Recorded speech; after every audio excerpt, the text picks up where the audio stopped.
우리는 예수를 믿는 것이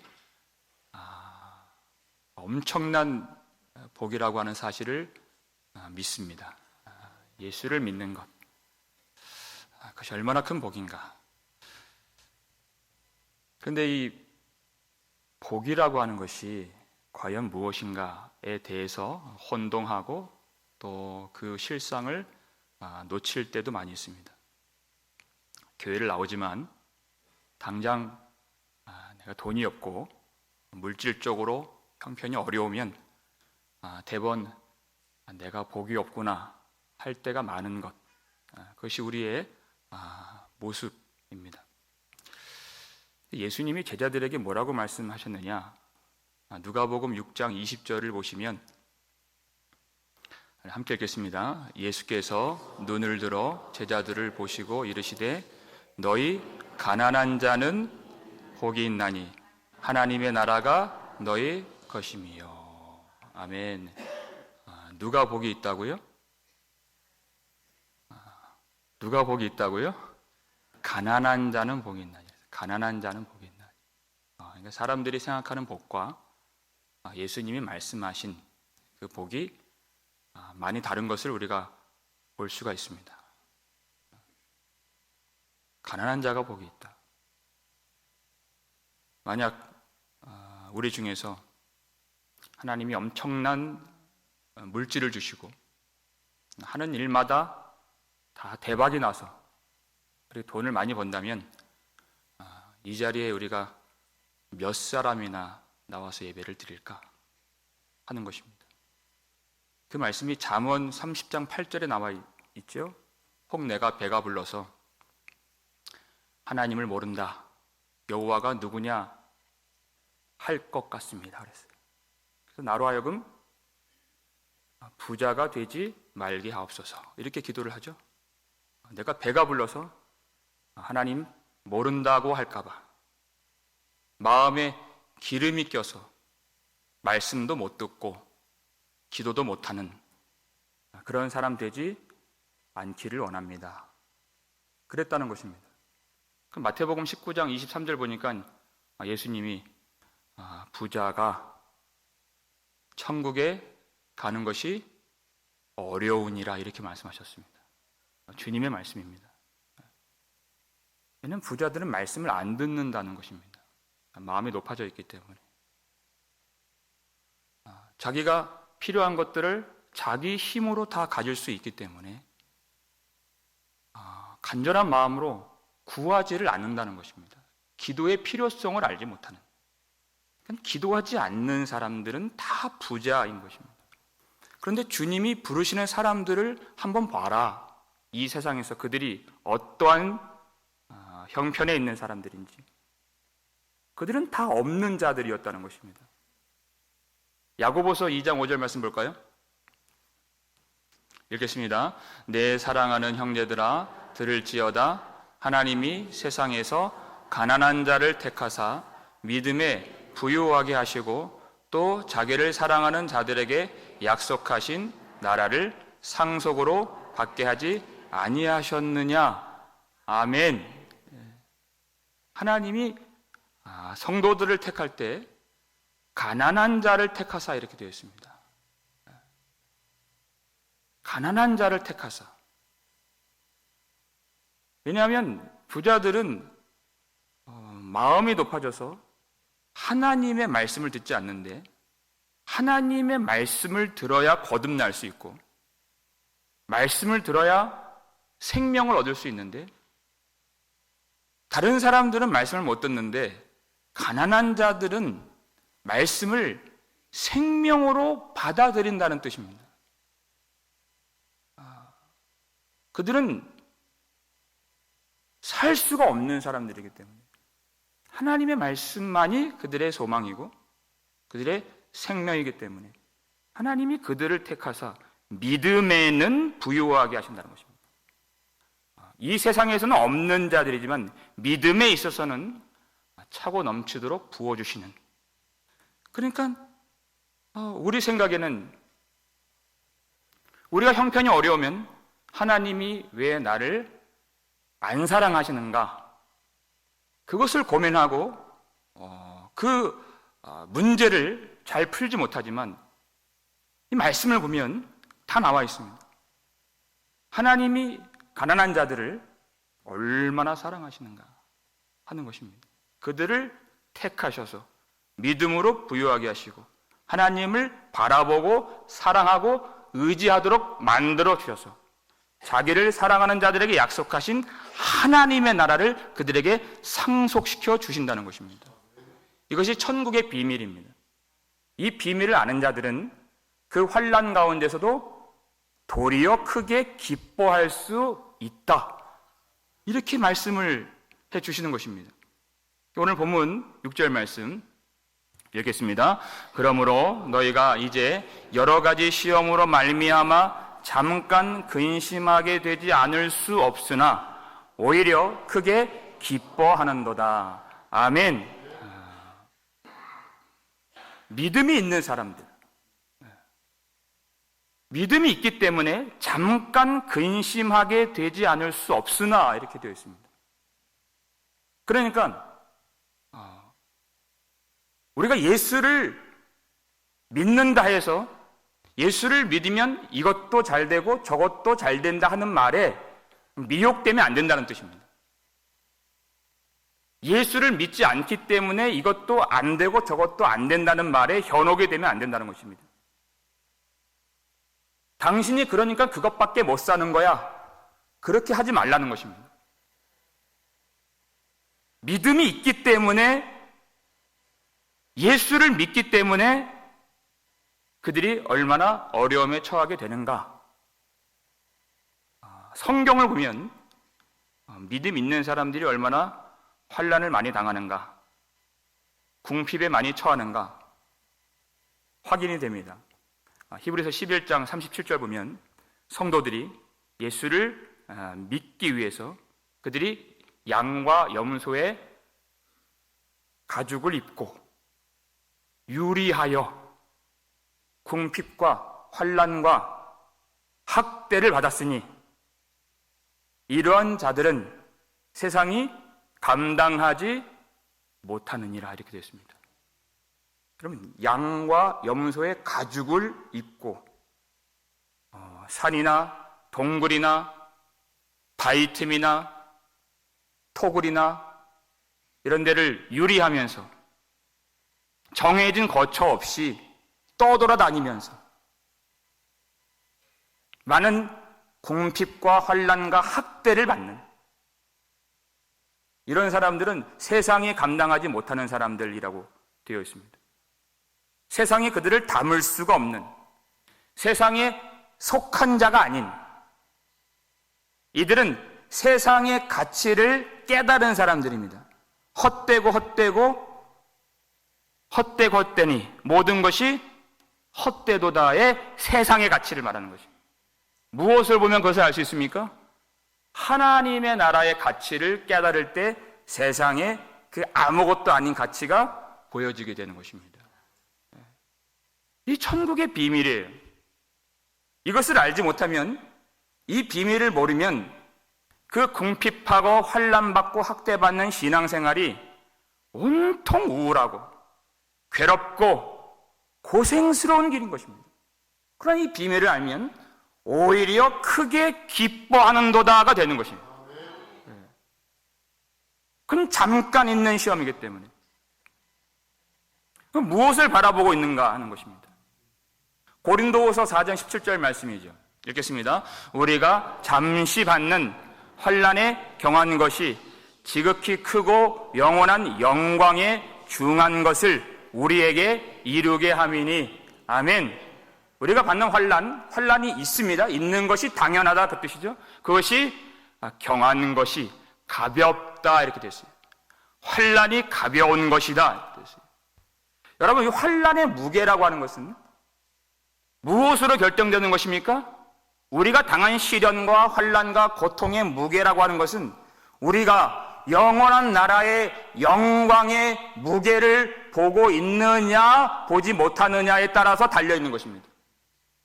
우리가 환난을 무겁게 여기는 것은 그것은 하나님의 나라의 그 무거운 영광, 영광이란 말 자체가 무겁다는 뜻입니다. 카보드. 그 하나님 나라의 그 놀라운 영광을 보지 못하기 때문에 내가 지금 당한 환난만이 무거운 것입니다. 비교할 대상이 없는 것입니다. 내 인생이 힘들다고 하는 것은 환난의 무게 때문이 아니라는 것입니다. 내 인생의 짐, 그 무게 때문이 아니라 우리 구주 예수 그리스도의 영광을 보지 못하기 때문에 내가 지금 지는 짐이 가장 무거운 것입니다. 무엇을 바라보고 있는가? 스데반이 복음을 미워하는 자들에게 돌로 침을 받고 죽임을 당할 때, 그건 엄청난 환난입니다. 객관적으로 봤을 때는. 그러나 스데반에게 있어서는 그것이 아무것도 아니었다는 것입니다. 아무것도 아니었어요. 그의 얼굴이 천사의 얼굴같이. 왜 아무것도 아닙니까? 그가 바라보는 바가 있기 때문에 그래요.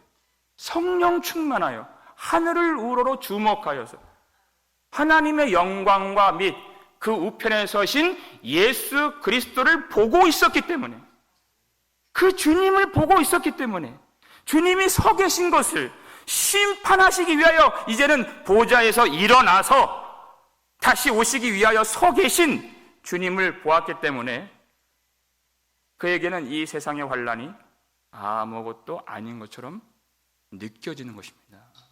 환난의 무게는 내가 무엇을 보는가에 따라서 다른 것입니다. 그것이 가벼운 것이 되느냐, 무거운 것이 되느냐.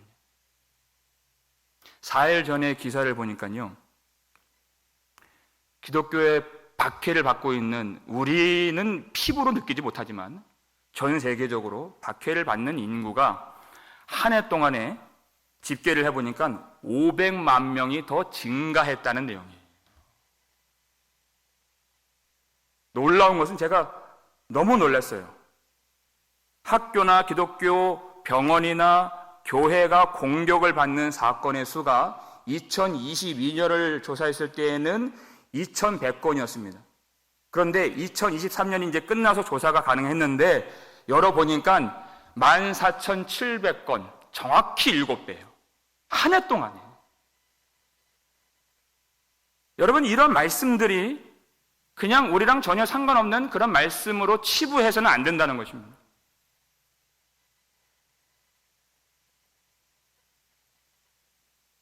교회를 공격하고 테러를 저지르고 아이들을 납치해가고 가축을 약탈하고 전 세계에서 가장 박해가 심한 나라가 어딘가를 봤더니 거기가 북한이랍니다. 북한.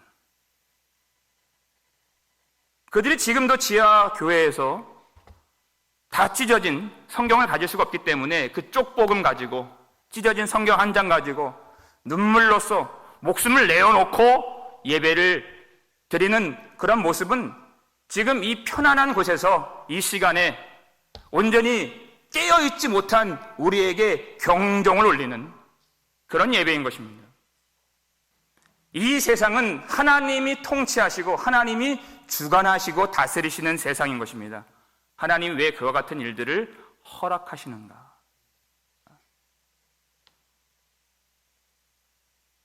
교회에 경종을 울리시고 하나님의 나라를 완성하시기 위하여 그런 일들을 행하신다는 것입니다.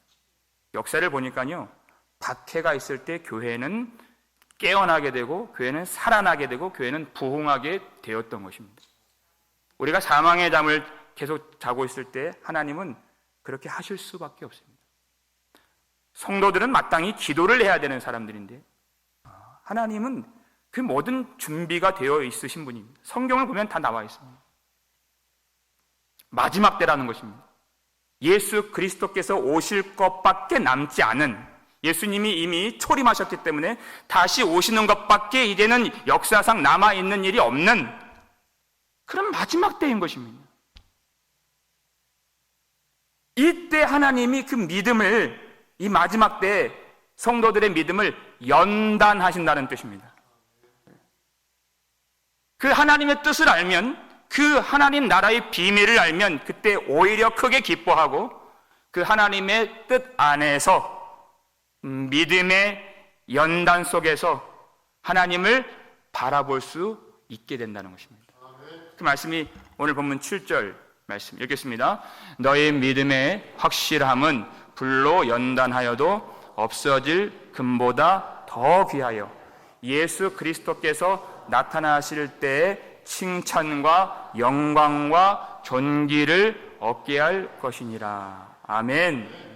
성도들이, 교회가 믿음이 있다고 하는데 그 믿음이 어떻게 증명될 것인가 하는 것입니다. 어떻게 증명될 것인가. 여러분, 축구를 잘한다는 것이 어떻게 증명되나요? 한 주간 아주 속상한 일이 있었는데, 여러분 다 기도하시고 이렇게 성경만 보시니까 잘 모르실 수 있는데 아주 참 이 한국 축구가 아주 참 난리가 났었습니다. 어떻게 축구 잘한다는 것이 증명이 되죠? 말레이시아를 이겨서는 증명이 안 되는 것입니다, 사실은. 그렇죠? 스페인이나 영국이나 프랑스나 뭐 이런 나라를 이겼다고 했을 때 아, 축구를 잘하는구나 라고 증명되는 것입니다. 믿음도 똑같다는 것입니다. 믿음이 있다고 하는데 그것이 어떻게 그게 진짜 믿음이라고 알 수 있느냐 하는 것이. 예수님이 요한복음 16장 33절에서 너희가 세상에서는 환난을 당하나 담대하라. 내가 세상을 이기었노라. 이렇게 말씀하셨어요. 이 세상이라고 하는 것은 우리의 그런 믿음의 그런 증명을 위한 경기장이 된다는 것입니다. 약한 팀을 만나서는 알 수가 없는 것입니다. 강팀을 만나고 부딪혀야 알 수 있는 것입니다. 그럼 너희가 세상에서는 환난을 당하나 그 뜻이죠. 그러나 담대하라. 두려워하지 말라는 것이. 우리가 예수 그리스도 안에 있기 때문에 내가 세상을 이기었노라. 이것을 믿으라는 것입니다. 세상이 예수님을 무참히 죽였기 때문에 우리의 길은 우리의 주인보다 더 나을 수가 없다는 뜻입니다. 우리도 환난을 받고 우리도 어려움을 당하게 되는데 세상이 예수님을 죽였을 때 예수님은 거기서 부활하셨고 그 예수님의 죽으심을 통하여 예수님이 죽으신 것이 아니라 오히려 세상의 죄와 악을 멸하시는 하나님의 승리를 이루는 십자가가 되었다는 것입니다. 이것이 하나님의 지혜고 하나님의 능력인 것입니다. 그러니까 우리는 두려워할 것이 없는 것입니다. 그런 예수 그리스도 안에서 세상의 환난을 당할 때 우리가 예수 안에 있는지 예수 밖에 있는지, 예수님이 주신 영생이 우리 속에 있는지 없는지, 우리 안에 부활이 있는지 없는지 그것을 극명하게 분명하게 선명하게 드러내는 일밖에 안 된다는 것입니다. 죽이지 못한다는 것입니다. 궁극적으로는 그 믿음의 연단을 이 세상에서 받을 것이라는 것이에요. 그럴 때 환난을 주목하거나 들여다보지 말고 우리의 믿음의 주요 또한 온전하게 하시는 이인 예수를 바라보라는 것입니다. 히브리서 12장 2절 말씀이 믿음의 주요 또한 온전하게 하시는 이인 그랬어요. 예수님이 우리의 믿음을 온전하게 해주신다는 것입니다. 그 방편이 예수를 바라보는 일이 된다. 그러니까 여러분, 믿음은 이렇게 고정화된 믿음이 아닙니다. 믿음은 계속해서 변동되는 믿음이라는 것이죠. 여러분의 믿음은 지금 온전해지고 있든지 아니면 약해지든지 지금 둘 중 하나지, 여러분이 그냥 고정된 믿음이 아니라는 것이에요. 예수를 바라볼 때는 그 믿음이 온전해지고 있는 중에 있는 것입니다. 근데 그 시선이 떨어지고 예수를 바라보지 않을 때에는 여러분의 믿음은 약해질 수밖에 없는 것입니다. 저 사람은 잘난 것도 없는데 좋은 집에 살고 그렇게 다 부족함 없이 살까? 시선이 어디가 있어요? 그 사람한테 가 있잖아요. 믿음이 자랄 수가 없는 것입니다. 근데 우리 주님이 지금 어디 계십니까? 그 십자가를 개의치 아니하시고 그 부끄러움을 참으시고 그 앞에 있는 기쁨을 위하여 십자가를 담당하신 그 예수님이 하나님 보좌 우편에 앉으셨느니라 그랬어요. 그 주님을 바라보는 것입니다. 다른 사람이 어떻게 하는지를 신경 쓰지를 말고 아무 상관이 없는 것입니다. 우리 주님이 지금 어디에 앉아 계시는가가 우리의 신분이고 우리의 영광이고 우리의 면류관이 된다는 것이에요. 그것만이 중요하다는 것입니다. 그 주님을 바라보라. 근데 우리가 스스로는 주님을 바라보지 못하는, 마음의 주님을 품지 못하는 그런 연약한 사람들이기 때문에 이 세상이라고 하는 환난과 시험이 가득한 이곳에서 성도들에게 오히려 도리어 궁핍을 주시고 환난을 주시고 학대를 받게 하심으로써 이스라엘 백성들이 출애굽기 2장에서 하나님을 간절히 찾고 부르짖었던 것처럼 애굽의 학대 아래에서 약속의 하나님, 언약의 하나님, 신실하신 하나님을 기억하고 부르짖었던 것처럼 성도들로 하여금 이 불시험이 가득한 이 세상 속에서 우리의 세상을 향한 시선들을 다 끊어내시고 우리의 구주 예수 그리스도를 바라보도록 만들어주신다는 것입니다. 그거를, 우리 믿음을 금과 비교를 해요. 금이라고 하는 것, 우리의 믿음을 금보다 더 귀한 믿음이라고 7절에서 말씀하고 있습니다. 금이라고 하는 것은 원래 금덩이로 존재하는 것이 아니라 그렇게 금광에 가서 그 금이 조금씩 붙어 있는 그런 광석들을 캐내면 뜨거운 용광로에 그것을 집어넣어서 그 금과 다른 물질들을 분리시키는, 추출하는 그런 과정을 통해서, 연단을 통해서 금이 나오게 되는 것입니다. 그러니까 금을 얻기 위해서는 뭐가 필요해요? 뜨거운 용광로가 반드시 필요한 것이에요. 믿음도 그 부분에 있어서는 동일하다, 그 뜻이에요. 믿음이라고 하는 것은 우리가 예수를 믿는다는데 나는 알잖아요, 얼마나 불순물이 많은지. 세상을 향한 욕심과 그리고 집착과 사랑이 여기저기 덕지 붙어있는, 근데 우리가 그걸 떼낼 수가 없습니다. 하나님이 이 세상이라고 하는 아주 뜨거운 용광로를 준비해 주셨어. 그 불시험을 만들어 주셔서 그 속에 우리를 집어 넣어 주시는 것입니다.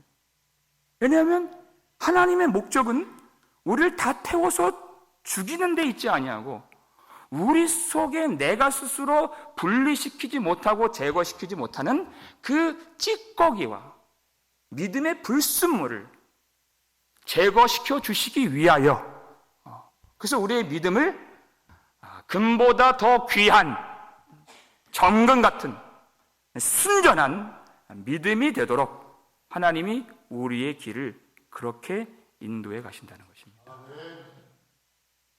금과 믿음을 비교했을 때는 금이라고 하는 것의 가치를 우리가 다 알고 있기 때문입니다. 돈의 가치를 우리가 알고 우리가 믿고 있기 때문이었습니다.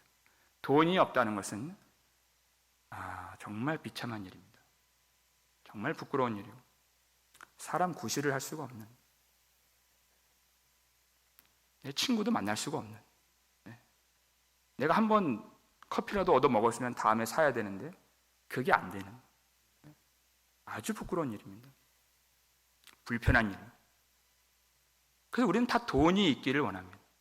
근데 성경에서 정확하게 그런 공통 분모도 있지만 그 연단 과정에서는, 근데 결정적인 차이가 있는데 금은 없어질 금이라는 것입니다.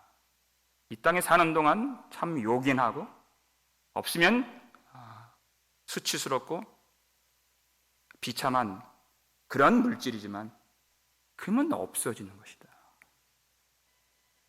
이 땅에 살았던 모든 사람들이 다 그랬고 그들이 누렸던 모든 세상의 좋은 것들이 다 그랬고 다 없어진다는 것입니다. 우리도 마찬가지네. 시간의 흐름이 있다는 것은 마지막이 있다는 뜻입니다. 우리도 그 길을 향해서, 죽음을 향해서 오늘도 달려가는 사람들인 것입니다. 다 없어진다. 그런데 믿음은 없어지지 않고 영원한 것입니다. 그래서 우리에게 필요한 것은, 우리에게 정작 필요한 것은 금보다 더 귀한 믿음인 것입니다.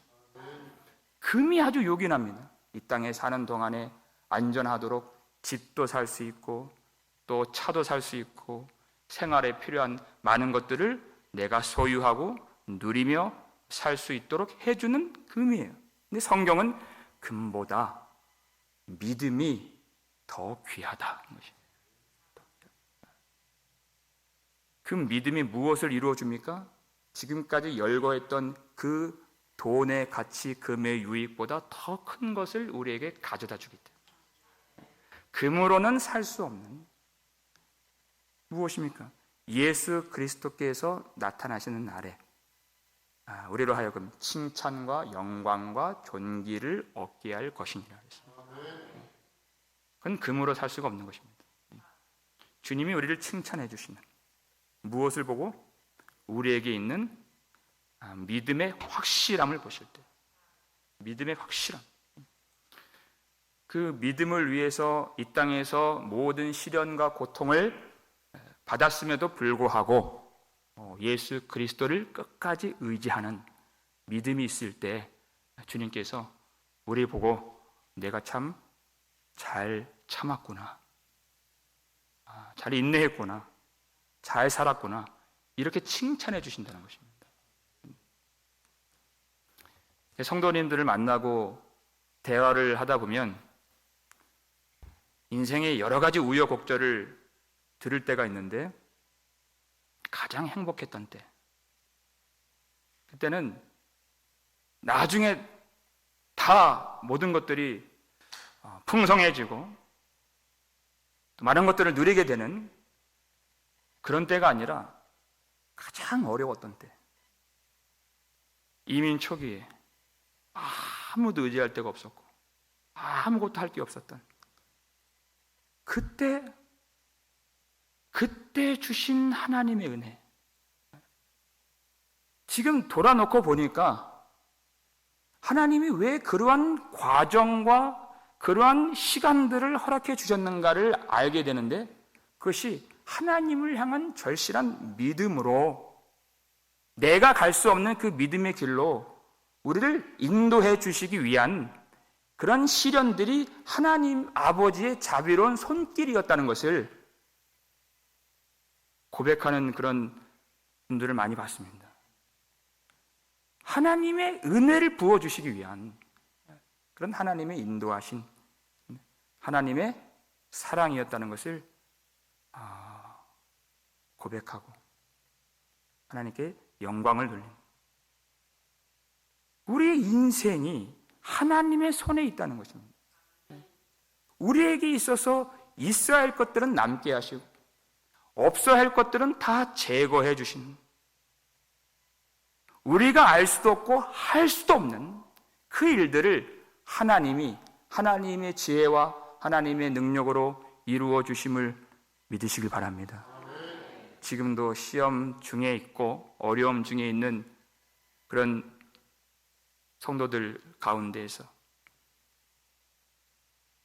우리 곁에 계신 주님께서 믿음을 주시고 용기를 주시고 말씀을 깨닫게 해주시고 하나님을 예배케 해주시는, 그래서 우리로 하여금 인생 전체가 하나님의 은혜라고 하는 사실을 고백하게 하시는 그 길 안에, 그 뜻 안에 우리가 있는 것입니다. 세상이 위협하고 자랑하는 모든 것들은 금방 다 없어지게 될 것입니다. 그러나 우리에게 주신 그 믿음의 확실함, 예수 그리스도로 말미암는 그 믿음은 영원한 영광과 존귀를 우리에게 얻게 해 주실 줄로 믿으시길 바랍니다. 왜 시련을 우리에게, 사랑하는 당신의 백성들에게 주시는가? 그런 시련이라고 하는 그런 상자 속에 감추어진 하나님 나라의 비밀과 우리를 위해서 죽으신 예수 그리스도의 복음의 은혜를 담아주시고 예수 그리스도를 바라보도록 하시기 위하여, 그리하여 그 예수를 통하여 약속하신 하나님의 나라를 우리에게 다 주시기 위하여 하나님의 뜻 안에서 그렇게 하신 줄을 믿으시기 바랍니다. 우리는 다 하나님의 나라를 예수 안에서 상속받게 될 하나님의 자녀인 줄로 믿습니다. 두려워하지 마시고 어떤 상황 속에서 낙심하지 마시고 예수님이 우리에게 주신 금보다 귀한 믿음으로 모든 세상의 어려움들을 다 이김으로 하나님께 영광 돌리고 살아계신 하나님의 자녀로 넉넉히 승리하며 사시기를 주의 이름으로 축원합니다.